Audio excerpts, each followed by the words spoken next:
പാലക്കാട് വിധിയെഴുതാൻ ഇനി മണിക്കൂറുകളുടെ ദൂരം മാത്രമാണ്. തിരഞ്ഞെടുപ്പ് പ്രവർത്തനങ്ങൾക്ക് നേതൃത്വം കൊടുത്ത DCC പ്രസിഡന്റ് A. തങ്കപ്പനാണ് ഇപ്പോൾ റിപ്പോർട്ടിനൊപ്പം ചേരുന്നത്.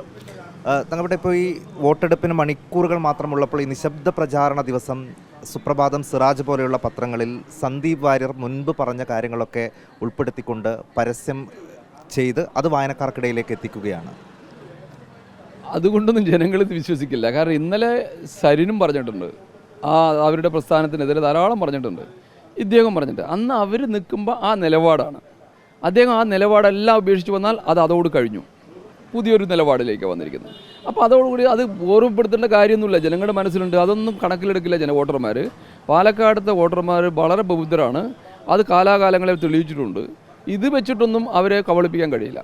ഇപ്പോൾ നിങ്ങളുടെ അവസാനവട്ട വിലയിരുത്തലിൽ സന്ദീപിനെ ഇങ്ങോട്ടേക്ക് കൊണ്ടുവന്ന മൂവ്മെൻറ്റ് വിജയിക്കും, അതിലൂടെ ഭൂരിപക്ഷം ഉയർത്താൻ കഴിയുമെന്ന് തന്നെയാണോ നിങ്ങൾ കണക്കൂട്ടുന്നത്? ഞങ്ങൾക്കിപ്പോൾ ആര് വന്നാലും ഭൂരിപക്ഷം കിട്ടും.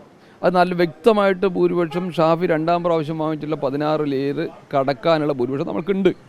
പിന്നെ ഇതിന് നമ്മൾക്ക് സന്ദീപ് വരുന്ന ഭൂരിപക്ഷം കിട്ടുമോ കിട്ടില്ല എന്നൊരു കാലകൂരി ഈ മുന്നണിക്ക് പിന്തുണ പ്രഖ്യാപിക്കാൻ ആര് വന്നാലും ഇന്നലത്തെ നിലപാട് മാറ്റി ഈ UDFിൻ്റെ നയങ്ങളും കോൺഗ്രസിൻ്റെ നയങ്ങൾക്ക് സ്വീകരിച്ച് വരികയാണെങ്കിൽ ആര് വന്നാലും സ്വീകരിക്കുക എന്നുള്ള മോട്ടീവ് വെച്ചിട്ട് തന്നെ സന്ദീപ് വാര്യർ തീരുമാനിച്ചപ്പോൾ അദ്ദേഹം സ്വീകരിക്കുകയും അദ്ദേഹം മുന്നിൽ നിർത്തുകയും ചെയ്യും. പിന്നെ ഈ കോൺഗ്രസ് പാർട്ടിയിൽ ധാരാളം ആളുകൾ വരും പോവുകയും ചെയ്തിട്ടുണ്ട്. ഞങ്ങൾ അവൻ്റെ വീട് ആക്രമിക്കുകയോ അവനെ ആക്രമിക്കുകയോ ചെയ്യാറില്ല.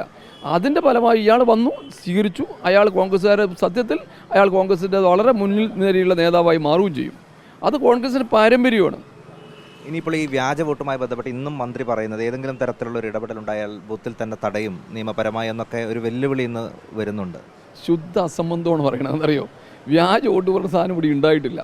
ചിലർക്ക് ഡബിൾ വോട്ട് ഉണ്ടായിട്ടുണ്ട്. ആ ഡബിൾ വോട്ട് എല്ലാ പാർട്ടിയുടെ അനുഭാവികൾക്കുണ്ട്. ആരും ഡബിൾ വോട്ട് ചേർത്തിയിട്ട് എടുത്തിട്ടില്ല. പക്ഷേ ഇവിടുത്തെ സംവിധാനം ഉപയോഗിച്ചിട്ട് ഐക്യജനാധിപത്യ മുന്നണിയാണ് ഏറ്റവും വോട്ട് ചേർത്തിയ തെരഞ്ഞെടുപ്പാണത്. അതാണ് അവർ അങ്കലാപ്പ്. കാരണം BJPയും CPM കാര്യമായിട്ട് വോട്ട് ചേർത്താൻ കഴിഞ്ഞിട്ടില്ല. അതിൽ നിങ്ങൾ ഡബിൾ വോട്ട് പറഞ്ഞാൽ ആദ്യം സരിനാണ് നമ്പർ 1. സരിന് 2 അവിടെ വോട്ടുണ്ട്. ഒരു വോട്ടർ മാറണമെങ്കിൽ ആ പാർലമെൻറ്റ് വോട്ട് ചെയ്ത് ഒറ്റപ്പാലത്ത് വോട്ട് ചെയ്ത് സരിന് ഇവിടെ വോട്ടുണ്ട്.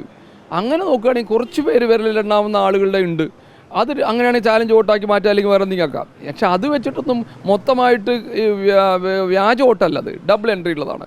അത് നോട്ട് ചെയ്തോട്ടെ, ഒരു കുഴപ്പമില്ല അതിനകത്ത്. അതിനെ അടിക്കാൻ പോവുക, തല്ലാൻ പോവുക, അങ്ങനെ വീകൃതം കാണിക്കട്ടെ. അങ്ങനെ ആദ്യം സരിനെ മാറ്റി നിർത്തിയിട്ട് വേണം ചെയ്യാൻ. ഇനിയിപ്പോൾ ഇത് മണിക്കൂറുകൾ മാത്രമേ ഉള്ളൂ. എങ്ങനെയാണ് ഇപ്പോൾ അവസാന വിലയിരുത്തലുകൾ? എങ്ങനെയാണ് കോൺഗ്രസ്?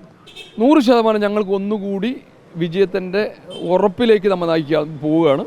ഇത് കഴിഞ്ഞ് ഞാൻ പറഞ്ഞല്ലോ, ഒരു ഷാഫി 2ാം പ്രാവശ്യം നിന്നിട്ടുള്ള ഇലക്ഷന് കിട്ടിയിട്ടുള്ള 16,000 മറികടന്ന് പോകാനാണ് സകല സാധ്യത. ഇപ്പോൾ MP രാജേഷ് പറയുന്നത് നഗരസഭയിലടക്കം ബൂത്തുകളിൽ LDF വലിയ മുന്നേറ്റം ഉണ്ടാക്കാൻ പോവുകയാണെന്ന്.